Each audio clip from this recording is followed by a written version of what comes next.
देशभक्ति जनसेवा मध्य प्रदेश पुलिस की ये टैग लाइन है, लेकिन मध्य प्रदेश पुलिस की कार्रवाई और मध्य प्रदेश पुलिस की कार्यप्रणाली पर पिछले लंबे समय से सवालिया निशान खड़े हो रहे और अब हाल ही की दो घटनाओं ने एक बार फिर से मध्य प्रदेश पुलिस की इसी कार्यप्रणाली पर प्रश्न चिन्ह खड़े किए। पहली घटना मध्य प्रदेश के सागर जिले से निकलकर सामने आई, जहां पर एक मुस्लिम युवक द्वारा कुंडी बंद करके 3 लोगों को आग के हवाले कर दिया, जिनमें 2 तो नाबालिग थे, एक 24 वर्षीय युवती थी।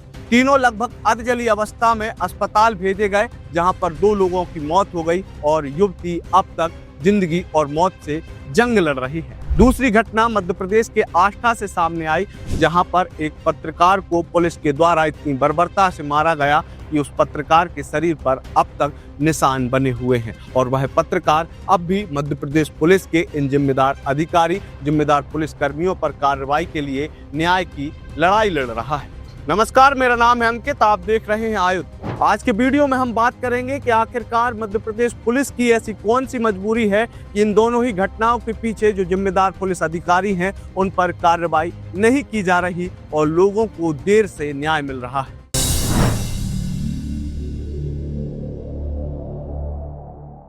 पहली घटना 4 दिसंबर 2025 की है। यहाँ नरियावली थाना अंतर्गत आने वाले चांदामऊ गांव में 3 लोगों को घर के अंदर बंद करके आग के हवाले कर दिया, जिसमें तीनों लोग गंभीर रूप से झुलस गए और लगभग अर्धजली अवस्था में इन्हें सरकारी अस्पताल में भर्ती कराया गया।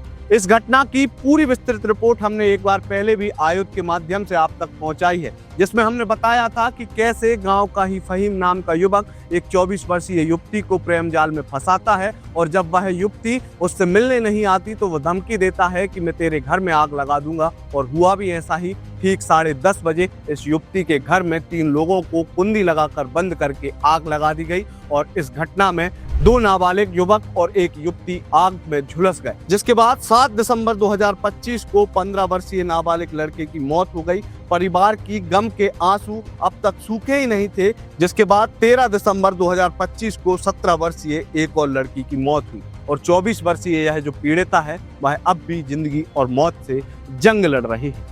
इस घटना में पुलिस की कार्यप्रणाली पर जो बड़े सवालिया निशान खड़े हो रहे हैं वे ये हैं कि लगभग घटना के 1 हफ्ते बाद तक, लगभग 8 दिनों तक आरोपी फहीम स्वतंत्र घूमता रहा। पुलिस ने उसे गिरफ्तार नहीं किया और गिरफ्तार भी किया तो लगभग 8 दिन बाद उसके खिलाफ पॉक्सो की धारा में एक FIR दर्ज की गई और उसे गिरफ्तार करके तुरंत जेल भेज दिया गया, जबकि इस युवक पर बाकायदा आगजनी की घटना की धाराओं में भी FIR दर्ज होनी थी, जो कि मध्य प्रदेश पुलिस, सागर पुलिस, नरियावली पुलिस ने नहीं की। अब आप सोच रहे होंगे कि लगभग 1 हफ्ते बाद पुलिस ने इस पर कार्रवाई तो की, तो इसके पीछे भी एक नोटिस था जो कि NHRC ने सागर जिले के पुलिस कप्तान को भेजा, जिसमें उन्होंने 2 हफ्ते में जवाब मांगा कि इस युवक को अब तक गिरफ्तार क्यों नहीं किया गया। जिसके बाद आनन फानन में आरोपी फहीम और छोटू को गिरफ्तार करके जेल भेज दिया गया। लेकिन अब भी पुलिस के जिम्मेदार अधिकारियों पर यह प्रश्न चिन्ह लगा हुआ है कि आखिरकार इस फहीम पर पॉक्सो के अलावा आगजनी की FIR दर्ज क्यों नहीं की गई। नरियाली विधानसभा के चांदामऊ गांव में एक माह पूर्व 2 नाबालिग बालक और एक बालिका रात्रि में सो रही थी। सोते समय फहीम नाम के युवक ने आगी लगा दी और वो अत्यधिक मात्रा में जल गए थे। जलने के बाद में उनको हॉस्पिटल ले जाया गया, जहां इलाज के दौरान 2 नाबालिगों की मृत्यु हो गई है। 10 दिन के बाद बालिका को जब होश आया तब उसने अपने पुलिस के दिए बयान में बताया कि फहीम नाम का युवक आगी लगा करके भागते हुए उसने देखा है। 1 माह हो गया, इस घटना की कोई FIR दर्ज नहीं की गई, जबकि इस फहीम पर बार बार इस पीड़ित परिवार के लोगों ने आरोप लगाए। बाकायदा जो युवती इस घटना में जली है, लगभग अध जली है, वह भी अपने बयानों में साफ तौर पर कह चुकी है कि इस घटना में फहीम ही मुख्य जिम्मेदार है, जिसने घर की कुंडी लगाकर घर को आग के हवाले कर दिया। लेकिन सागर पुलिस है जो कि अब तक इस पीड़िता के बयानों को नजरअंदाज कर रही है। इस पूरे मामले में लगभग पुलिस की कार्यप्रणाली बिल्कुल ढुलमुल रही है और उसके पीछे का कारण क्या है, वो कारण भी हम इस एक वीडियो के माध्यम से आपको बताना चाहेंगे। ये वीडियो इस घटनाक्रम के बाद निकलकर सामने आया। इस वीडियो में सागर जिले के ही एक पुलिस के अधिकारी खड़े हुए हैं जो कि मुस्लिम पक्ष के लोगों के बीच में जाकर साफ तौर पर यह स्पष्ट करना चाह रहे हैं अपनी बातों में कि आरोपी फहीम पर तो आरोप जो लग रहे हैं वो झूठे हैं। वे हिंदू पक्ष को ही इस पूरी घटना का जिम्मेदार बता रहे हैं, जो कि इस वीडियो में स्पष्ट रूप से दिखाई दे रहा है। तुम्ही लोगों ने मदद की थी? जी हम लोगों ने, हाँ। तुम्ही लोग पे इल्जाम लगाया जा रहा है? जी सर, रात में गए थे हम लेके उन्हें। हाँ, तुम लोग बचाने गए थे तो और लोग भी पहुंच गए थे वहाँ? हाँ, बहुत थे ना, पहुंच गए थे। अल्लाह करा छोटू भी था तुम लोग के साथ? हाँ, साथ में था छोटू। उसने तो नहीं चलाया? नहीं। वो तुम्हारे साथ ही था ना पक्का? साथ में, हाँ, पक्का। ऐसा नहीं है कि हर मामले में मध्य प्रदेश पुलिस इतनी ही लचर, इतनी ही ढुलमुल रवैया अपनाए।